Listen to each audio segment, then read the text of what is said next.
Olá, seja muito bem-vindo ao Café com Política, o nosso programa diário aqui no YouTube de O Tempo. Aqui comigo, Letícia Fontes, editora adjunta de Política de O Tempo. Tudo bem, Letícia? Tudo bem, Adriana? E hoje a gente conversa com Gustavo Vidigal, diretor-geral do Tribunal de Contas do Estado de Minas Gerais. Tudo bem, Gustavo? Olá, pessoal, tudo bem? Para mim é sempre um prazer falar um pouco do Tribunal de Contas, falar das nossas ações de fiscalização, principalmente agora nesse início de gestão do novo conselheiro, que é o conselheiro-presidente Durval Ângelo. Pois é, já vamos começar falando a respeito disso. Quais são, né, as prioridades defendidas aí pelo presidente? Como que vocês estão trabalhando? Qual é a tônica aí desse início, né, de mandato?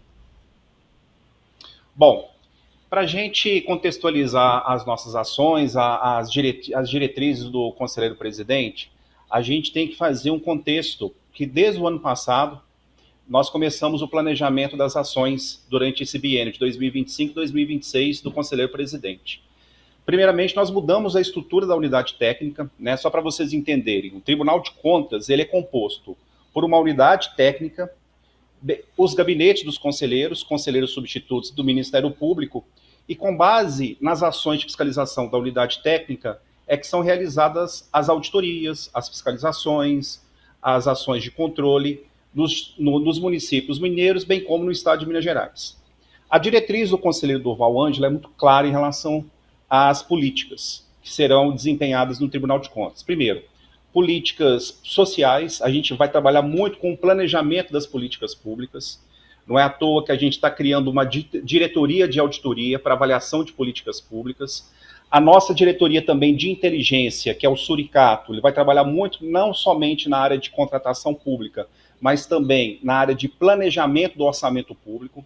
O conselheiro Durval também, ele tem uma diretriz em relação também da justiça restaurativa, das mesas de conciliação, que deram certo no ano passado, na gestão do conselheiro-presidente Gilberto Diniz, principalmente, só para citar como exemplo, a questão da Lagoa da Pampulha, da questão do transporte metropolitano também aqui em Minas Gerais, em que ocorreram mesas de conciliação que foram extremamente exitosas. E a gente quer trabalhar também muito com essa questão da justiça restaurativa. Além disso, o conselheiro e também a unidade técnica quer trabalhar também com a questão da primeira infância, quer trabalhar também muito com a questão dos regimes próprios de previdência social, que é um problema crônico também em relação aos municípios, trabalhar também com as renúncias fiscais, que é uma questão também importante, né, como o próprio nome diz, no momento que você está renunciando um determinado tributo, você deixa também de aplicar em políticas públicas. A gente vai trabalhar muito com a questão das licitações, dos consórcios públicos, que é uma questão muito importante, né? Os consórcios públicos hoje, eles estão cada vez mais protagonizando a gestão de diversos municípios, então a gente tem que se preocupar com isso, a questão das licitações, das atas de registro de preço.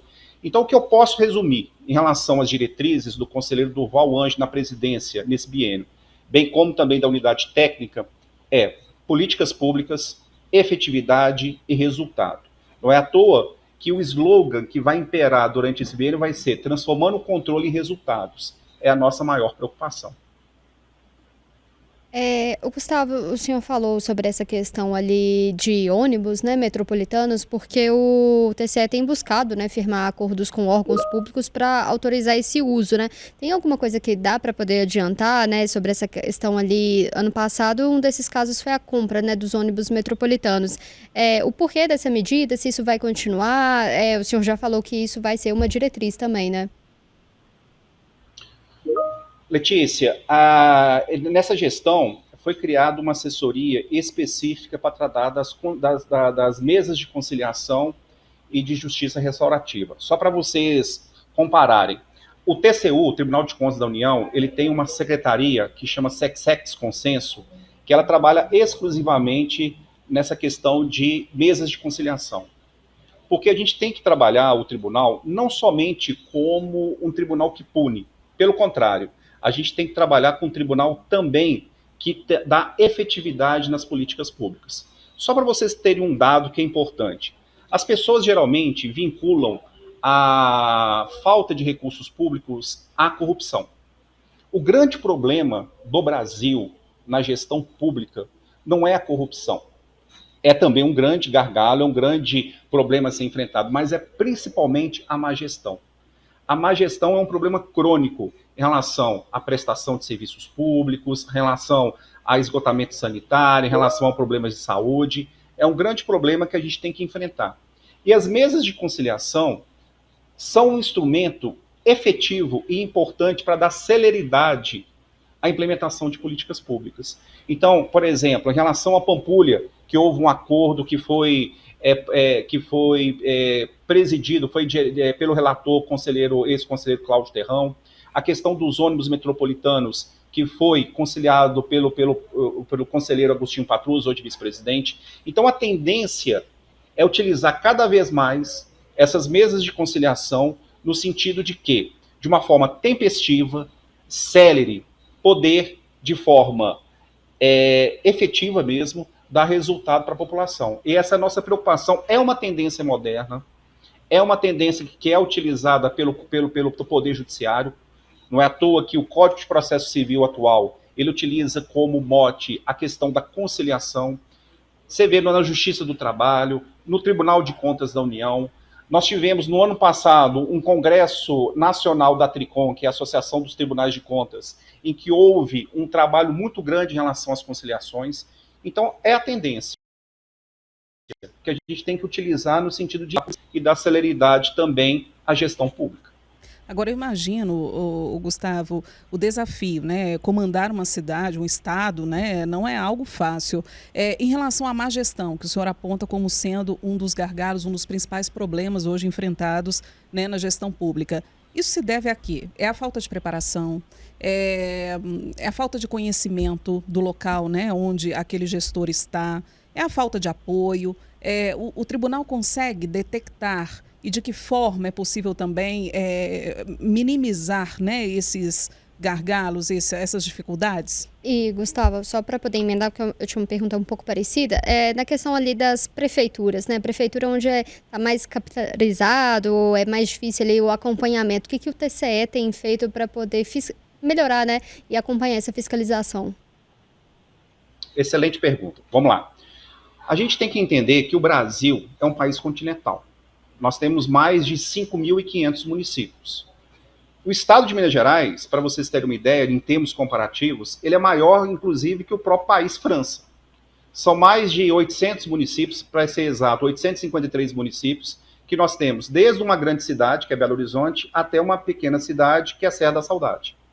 Então, a gente tem que entender que o Brasil, e especificamente Minas Gerais, ele tem uma capilaridade muito grande em relação aos municípios, e há uma falta de capacidade, muitas das vezes, em relação à implementação dessas políticas públicas. A gente tem que perceber a necessidade de um bom planejamento municipal, um bom planejamento regional, um bom planejamento do Estado. A gente tem que ter servidores bem capacitados, tem que ter o conhecimento de um orçamento público, que tem que estabelecer de uma forma pormenorizada quais são os programas que deverão ser implementados. A questão financeira é muito importante, a questão fiscal é muito importante. Então, a questão da má gestão, se eu fosse definir em poucas palavras, qual que é o grande problema? Primeiro, capacitação dos servidores. Uhum. Segundo, diagnóstico dos problemas. A gente tem que entender como é que funciona a sua cidade. Você tem uma cidade que tem uma característica mais industrial, você tem uma outra cidade que tem uma característica mais turística, outra que é mais comercial. A gente tem que entender qual que é a cidade de polo próximo, se é possível realizar políticas públicas por meio de consórcios públicos. Tudo isso é importante. É o que eu chamo de planejamento. O planejamento é um instituto que é impositivo pela Constituição da República, que impõe que um município de 1.000 habitantes ou município de 2 milhões de habitantes tem que ter um planejamento prévio. E aí você me pergunta, como é que o tribunal pode fiscalizar 853 municípios e o próprio estado de Minas Gerais? Ou seja, são mais de 2.000 jurisdicionados, RPPS, empresas estatais, câmaras municipais e etc. A gente tem que trabalhar o quê? Com tecnologia. Não é à toa que nós temos hoje uma diretoria, que é a diretoria de inteligência, que tem toda uma malha de fiscalização. Na semana passada, inclusive, soltamos um trabalho realizado pelo Suricato em relação à média salarial das mulheres tanto dos municípios quanto do Estado. Foi feito de uma forma, assim, célere. Em 2 ou 3 semanas foi feito todo esse trabalho, um trabalho espetacular. A gente tem também, na área de contratação pública, que a gente tem como analisar as notas fiscais, verificar se está havendo sobrepreço. A gente tem como verificar por meio do SISOP, que é o nosso sistema de obras. E com base nessas fiscalizações, nesses monitoramentos, nesses levantamentos, a gente começa a estabelecer prioridades. É como na vida. Você começa a fazer escolhas. Vamos fazer escolha onde que é possível fazer uma fiscalização muito mais contundente, onde que é possível fazer um controle mais efetivo. E a gente começa a estabelecer o quê? Prioridades em relação à fiscalização. E é por meio dessa fiscalização que a gente pode o quê? Fazer uma grande auditoria, uma auditoria de conformidade, uma auditoria operacional, como o tribunal ele tem essa característica da auditoria de verificar as políticas públicas. Então, assim, nós temos uma série de instrumentos possíveis no sentido de estabelecer uma boa fiscalização. É difícil, porque a gente precisa também do controle interno dos municípios, precisamos do controle social, do papel da imprensa, que é importantíssimo, importantíssimo, em relação às denúncias, em relação aos objetos. Então, e tudo isso é uma rede de controle, que eu digo. É uma rede de controle composto pelo Poder Judiciário, pelo Ministério Público, pela imprensa, pelo controle social. E aí a gente tem uma mínima condição de fiscalizar os recursos públicos. Agora, Gustavo, a gente, daqui a pouquinho a gente vai falar mais, tá? Sobre essa pesquisa que foi feita pelo Tribunal de Contas do Estado a respeito das mulheres, até porque a gente está no mês das mulheres, a gente precisa falar também mais detalhadamente a respeito dela. Mas eu queria abordar também essa questão da fiscalização, porque já que um grande problema é a capacitação, imagino eu quero crer, tá? Não, é claro que existe a corrupção, mas e as pessoas que fazem as coisas, né, e um mal feito ali com conhecimento, mas eu imagino que pela falta de capacitação, isso também leva, né, o gestor a, de alguma forma, fazer algo que não está de acordo com a legislação. Então, às vezes, é uma licitação que deveria ter sido feita e não foi feita da forma adequada e acaba entrando aí nessa fiscalização e ele tendo que adequar a sua forma, né, de contratação, por exemplo. Isso acontece. Vocês conseguem identificar, né, quando é algo tendencioso ou intencional, ou quando é algo mesmo que foi por falta de conhecimento, e nesse caso, o tribunal consegue dosar, ou consegue, de que forma que se comporta, quais são as ações feitas aí pelo tribunal a esses municípios, a esses gestores? Bom, primeiramente, a gente tem que partir de uma premissa que a gente não pode criminalizar nem a política, nem o serviço público. Eu tenho essa concepção. Sou servidor concursado aqui do Tribunal de Contas há 17 anos. Já fui diretor de fiscalização, já fui coordenador de várias áreas de fiscalização. Então, o que eu percebo é que boa parte dos gestores querem fazer bem feito. Uhum. Claro, sempre tem aqueles gestores que querem fazer o mal feito, que querem corromper, que querem ter um lucro. Aí a gente trata de uma outra maneira, que é uma esfera criminal, que é uma esfera também aqui do tribunal, do Poder Judiciário. Mas há esses problemas em relação à capacitação. Em relação à verificação, é possível nos processos, né? Nós temos aqui inúmeros processos que tramitam aqui na casa, aqui no Tribunal de Contas, que, com base nas evidências, a gente tem como verificar minimamente se um gestor tentou, mas não fez bem feito. E aí, geralmente, ele vai constar uma justificativa, por que ele fez isso, por que ele não fez aquilo, qual foi o problema. A gente verificar se houve realmente um sobrepreço, por exemplo, em alguma solicitação, se houve uma apropriação desse valor. Então, todas essas evidências que devem constar num processo que tramita aqui no tribunal, ou seja, também por meio de uma auditoria. Nós temos vários auditores que vão em loco, vão no local, vão no município, vão num posto de saúde, no hospital, numa escola municipal ou estadual, e em loco entrevistam os gestores, conversam com os servidores, verificam os processos licitatórios. Então, há condição de verificar se é uma má gestão ou se é um produto de corrupção. É possível.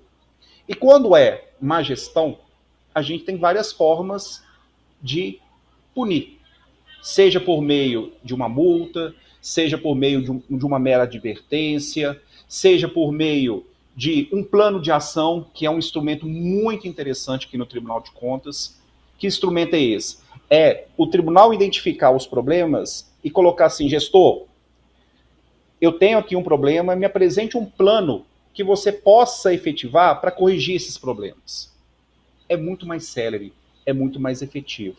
Então, a capacitação também, nós temos uma escola de contas e capacitação aqui do Tribunal de Contas, nós realizamos encontros técnicos nos municípios, eu mesmo sou professor aqui da Escola de Contas, de Auditoria Governamental, já sou palestrante também nesses encontros técnicos, porque eu tenho convicção da importância do papel pedagógico do Tribunal de Contas.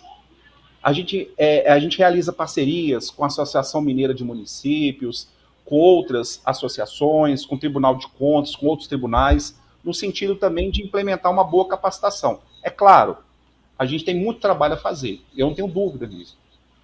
Mas eu vejo uma perspectiva muito, muito otimista, muito visionária, da capacidade e do potencial que o Tribunal de Contas tem de minimizar e mitigar esses problemas de má gestão.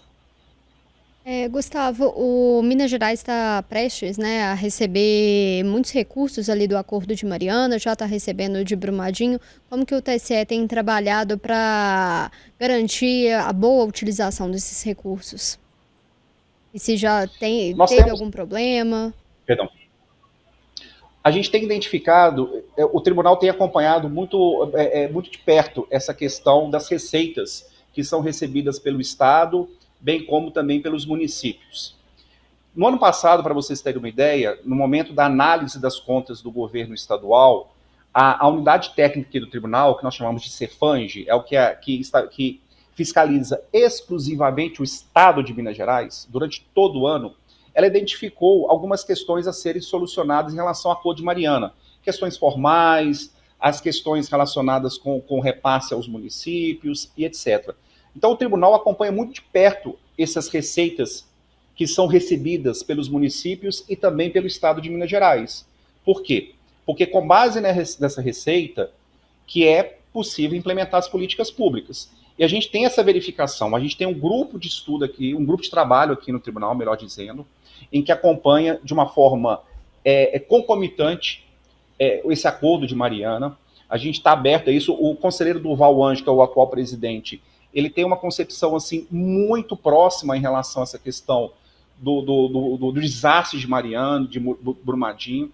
Então, assim, a gente tem acompanhado de perto a questão da implementação dessas receitas públicas, em quais despesas que estão sendo utilizadas, se está sendo feito o devido planejamento, e aí a gente faz todo um relatório para depois ser deliberado pelo colegiado da casa. Imagino também que o Tribunal de Contas esteja, né, atento a essas discussões relacionadas à responsabilidade fiscal e também ao Propag, que está em discussão e o governo nessa tentativa, né, ou decidindo ainda o melhor momento de aderir ou se vai aderir ao Propag. O tribunal está atento também a essa questão, Gustavo?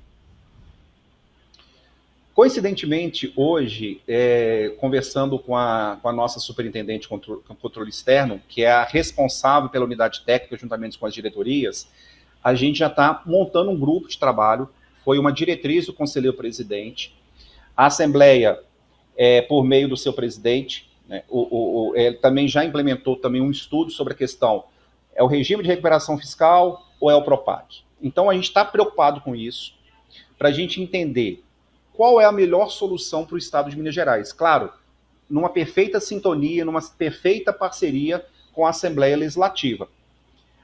Para saber, será que o regime de recuperação fiscal é o mais benéfico para o Estado de Minas Gerais ou seria o Propag? A gente já montou esse grupo de estudo. Nos próximos dias, o presidente já vai editar uma portaria aqui do Tribunal de Contas, regularizando para a gente trabalhar em parceria com a Assembleia Legislativa, porque ele já tem um estudo também, um estudo prévio, feito pela unidade lá da Assembleia, para a gente já fazer atualização de valores e começar a fazer um perfil e tentar fazer um diagnóstico de qual seria o modelo mais adequado. Cada um tem a sua vantagem e tem a sua desvantagem.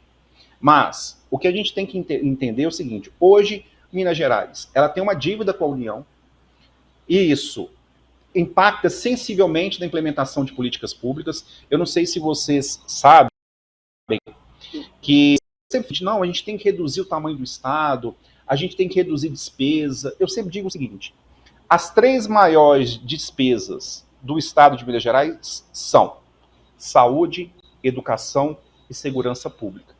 De onde que a gente vai tirar isso? Cortando médico, enfermeiro, professor, policial militar? Não. A gente tem que trabalhar com planejamento, a gente tem que trabalhar com receita. E esta possibilidade do Propag ou do regime de recuperação fiscal são instrumentos que eu entendo, dentro de um estudo que nós já fizemos previamente, que são importantes nós analisarmos para verificar qual é a melhor opção para o Estado de Minas Gerais. Senão, vai virar sempre aquela bola de neve, sempre aquela dívida que vai ficar rolando, e aí a gente vai chegar num ponto que a gente não vai ter condições nem de implementar o mínimo possível e exigível para as políticas públicas. Gustavo, a Adriana já tinha mencionado anteriormente, o tribunal fez um levantamento, né, um estudo sobre a questão das mulheres, né, que mulheres ainda são minoria, né, em cargos públicos de confiança. Queria que o senhor detalhasse mais esse estudo, o que foram os dados que vocês levantaram. Tá, eu queria até aproveitar, né, sabendo aqui da entrevista de vocês e da seriedade aqui do programa, eu queria também depois trazer um outro dado importante também, que depois eu poderia tranquilamente disponibilizar, que é a questão de uma auditoria operacional que foi realizada pelo Tribunal de Contas sobre a questão do diagnóstico, sobre a questão da violência contra a mulher. Eu acho também muito importante que é uma auditoria operacional, depois eu posso explicar para vocês. O que aconteceu? A diretoria de inteligência, voltando à primeira pergunta, ela começou a fazer um trabalho com base nos dados que são autodeclarados pelos municípios e pelo Estado de Minas Gerais em relação ao salário na gestão pública das mulheres com faixas de renda. E aí nós começamos a analisar a questão do trabalho da mulher na gestão pública. Inclusive, eu faço uma meia-culpa também. O próprio Tribunal de Contas, a gente tem que evoluir nisso. Hoje, inclusive, né, o conselheiro do presidente do Val Ângelo fez um discurso hoje em comemoração ao Dia das Mulheres, falando sobre isso. A gente também tem que tocar na nossa ferida, que basicamente nós temos cargos de gestão, boa parte preenchida por homens, e a gente tem que trabalhar, verificar questões relacionadas a essas mulheres. Então, por exemplo, se vocês me permitem, eu estou aqui com alguns dados importantes também sobre a questão das mulheres. Por exemplo, vou falar para vocês só em relação às prefeituras.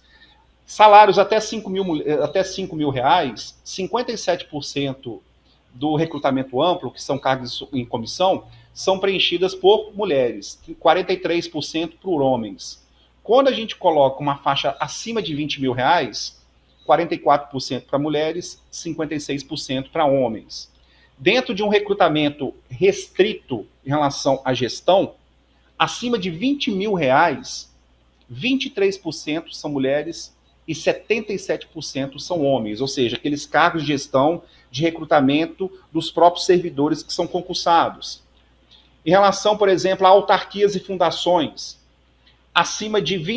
uma renda acima de 20 mil reais, 17% são preenchidas por mulheres, 83% por homens.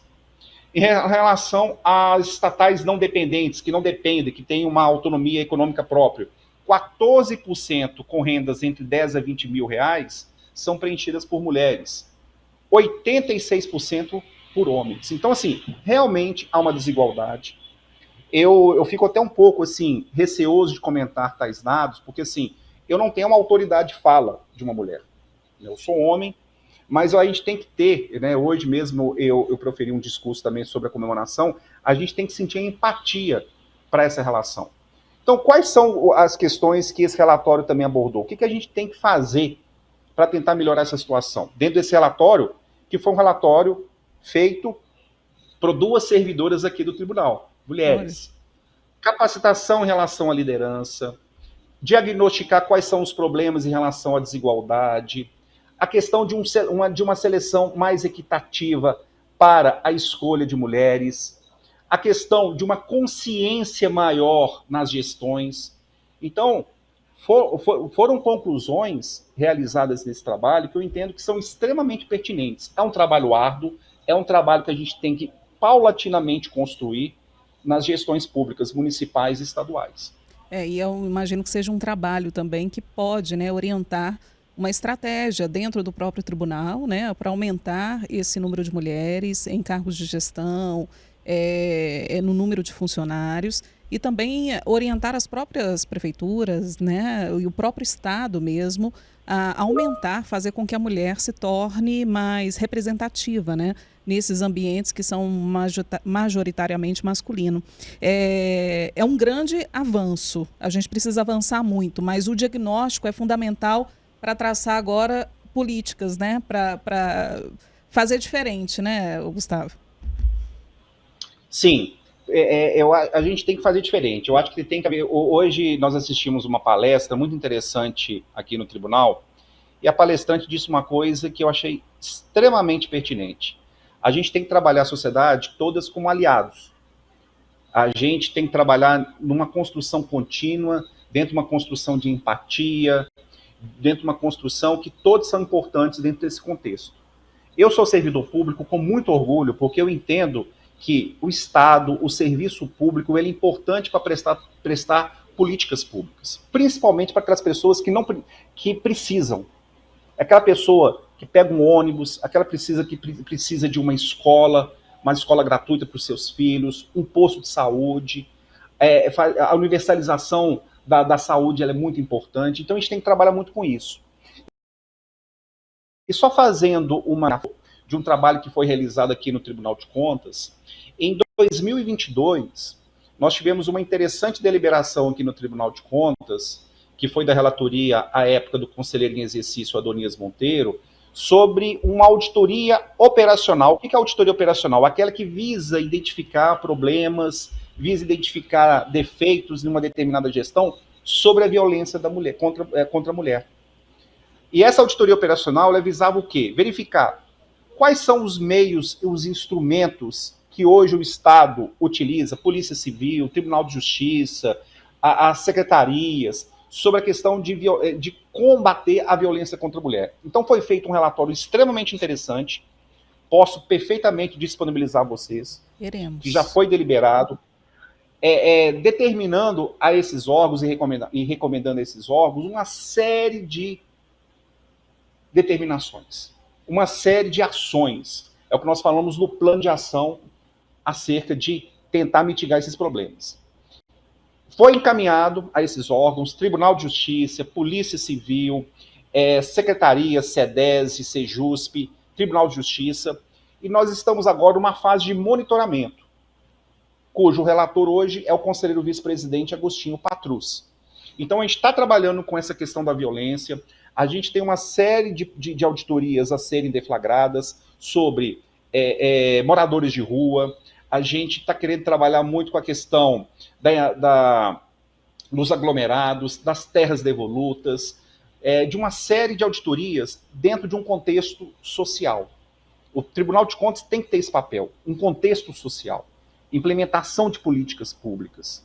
Então, eu entendo, o conselheiro Durval Anjo também tem esse entendimento, que ele tem esse passado, ele tem essa formação social, da gente implementar políticas públicas e auditorias nesse sentido. Perfeito. Uma outra questão que eu queria perguntar, teve alguns conselheiros que estão se aposentando e tem todo um processo ali na Assembleia, né, para poder indicar quem que vai ser o próximo, mas por enquanto ali não tem um prazo para que seja feita essa indicação. Eu só pergunto para o senhor se demora muito, isso acaba prejudicando também o trabalho ali do TCE, principalmente na questão das câmaras. É uma excelente pergunta, porque a gente tem com a aposentadoria e com a vacância dos conselheiros, em princípio, pode-se pensar que haveria um prejuízo para o tribunal. Nós temos hoje conselheiros substitutos, como o próprio nome diz, eles substituem os conselheiros efetivos. Nós temos hoje 3 conselheiros que estão exercendo de uma forma provisória, né, ou que nós chamamos conselheiros em exercício, essas vacâncias.